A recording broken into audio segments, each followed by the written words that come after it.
Hi everybody, welcome to the new year. This is one of my last BMW reviews. After this one, I will take requests from you for specific models that I did not cover yet. In my opinion, I have covered all the desirable models of BMW. And today we will start with an iconic 5 Series that was launched in the late 80s and which was a great leap forward for the brand. Compared to Mercedes, BMW's best-selling car is the 3 Series, and for Mercedes that is the E-Class. The 5 Series is the car for people that drive quite a lot but still want some driving fun and not have a car that's comfortable all the way. The E34 is by modern standards a very old-fashioned car, but it has built up quite some cult following. The M5 is almost impossible to find and afford. There are however a few engines that are quite desirable, like the classic inline 6 engines. In today's videos we will check the most desirable engines and some of their weaknesses. This car is very well documented, it is a classic. Ready? Let's go. The Achilles heel of the E34 is its cooling system. This could have quite an impact on repair costs. First of all, some people replace the cooling system every 100,000 kilometers. In the meantime, it is vital to keep inspecting coolant levels. Parts that need regular replacements are the radiator, belts, hoses, pulleys, water pump, thermostat housing, fan clutch, fan, radiator cap and bleeding screw.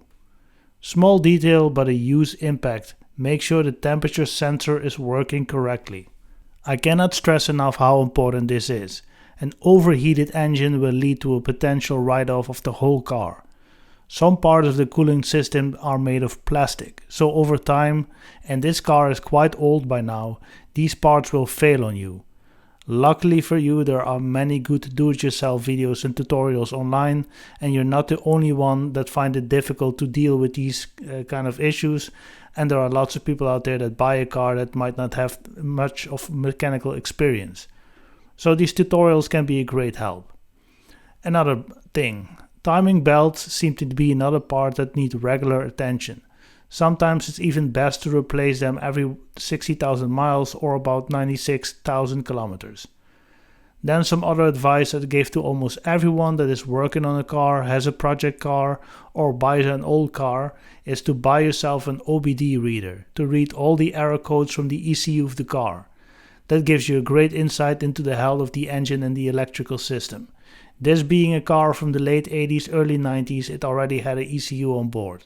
Another thing to look out for is the fuel system. That is also a weaker part of this generation 5 series. If the fuel filter has not been replaced in a long while, then you should replace it. BMW recommends that it's replaced every 30,000 kilometers, which is quite a lot. Now some general advice. The paint is on a water basis since 1993 until the end of production in 1996.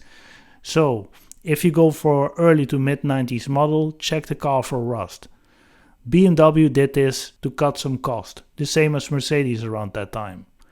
Also suspension parts need attention, for a number of reasons. They are potentially old and especially the 6 inline and the V8 engines are quite heavy in the nose of the car.